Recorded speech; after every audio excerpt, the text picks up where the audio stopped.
Here now, Republican Congressman Scott Perry from Pennsylvania. He is a member of the House Foreign Affairs Committee. Congressman, good to see you. I want to talk about the president's comments today because we know the situation is chaos, but how the administration is handling it is so important. He was flanked today by VP Kamala Harris. You had Secretary of State Antony Blinken there. He came out 49 minutes late, suggesting maybe there was some concern about what the messaging was going to be or some disagreement. He also said things that were just factually inaccurate. Let's start with those prepared remarks. He said that we have eradicated al-Qaeda from Afghanistan. Intelligence suggests otherwise. Your thoughts? Well, look, the one thing we can count on in Joe Biden, president or not, is he has never failed to fail. In this instance, he's failed to listen. He has failed to learn, and now he is failing to lead. The intelligence community told him, at least some in the intelligence community, that this was going to happen, and to suggest that al-Qaeda is not present.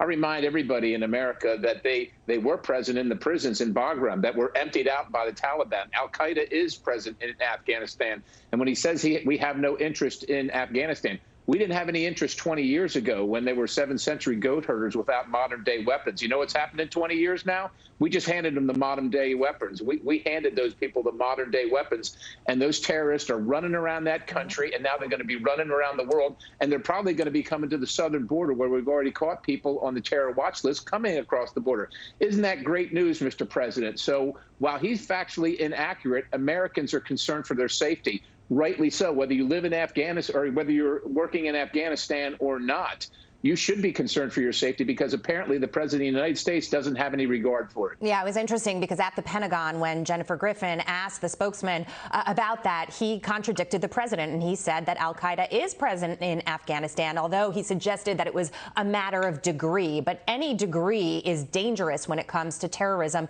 in the region. I want to talk about what he said about access to the airport. He said there was ease of access. He said that the administration was communicating with the Taliban, and they had a clear directive to let people get to the airport. Well, that runs contrary to the images that you're seeing, to all the reporting that we're getting on the ground there. And he's essentially saying that he's not going to pull the trigger to let our forces out to get people to the airport because there's no problem. But there is a problem. And so to me, it reeks of denial. Well, look, I got a news flash for President Biden. Most Americans, from a child to elderly Americans, know this. The Taliban are terrorists. This is a terrorist operation. Terrorists lie, and they'll be happy to tell you one thing and do another. And so if he's going to take the Taliban's word for it, just like this whole exit strategy, and by the way, there's apparently no strategy, we shouldn't be taking the Taliban's word for it. And this is just part and parcel to President Biden's failed leadership and lack of reasonable judgment in this horrific circumstance.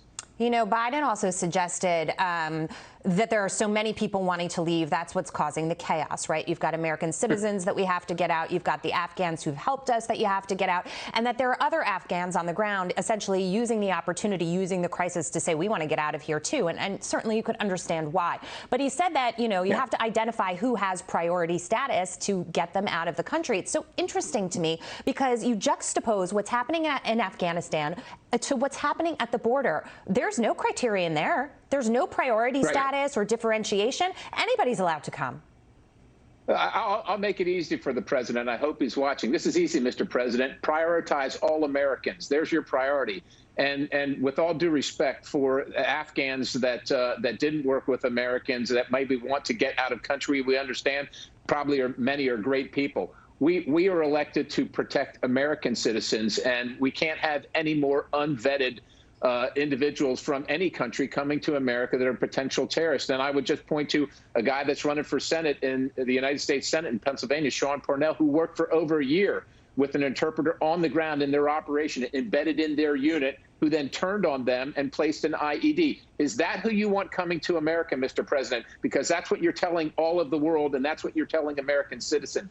Unacceptable. Yep. And, he also stood his ground and essentially said, no matter who would have conducted this mission, no matter when we would have done it as a country, it would have continued to be chaotic. He said that if he would have said that he wanted to leave troops there, even in a small number after the May 1st date, that he would have had to send troops in larger numbers. Well, here we are, and you're sending troops in larger numbers.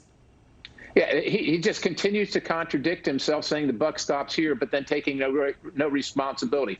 Let's face it, ladies and gentlemen, this is a catastrophe of epic proportion, and it all falls at the feet of the commander-in-chief who is inept, who is incompetent, and refuses to take responsibility. It just is what it is now. Please, Mr. President, quit making it worse. Congressman Perry, thank you so much for that. You know, I thought it was really interesting that he had plans, or we thought he had plans, to go to his beach house in Delaware, but he did decide to stand down and stay at the White House as this unfolds over the weekend. So we will be watching. But thank you so much, sir.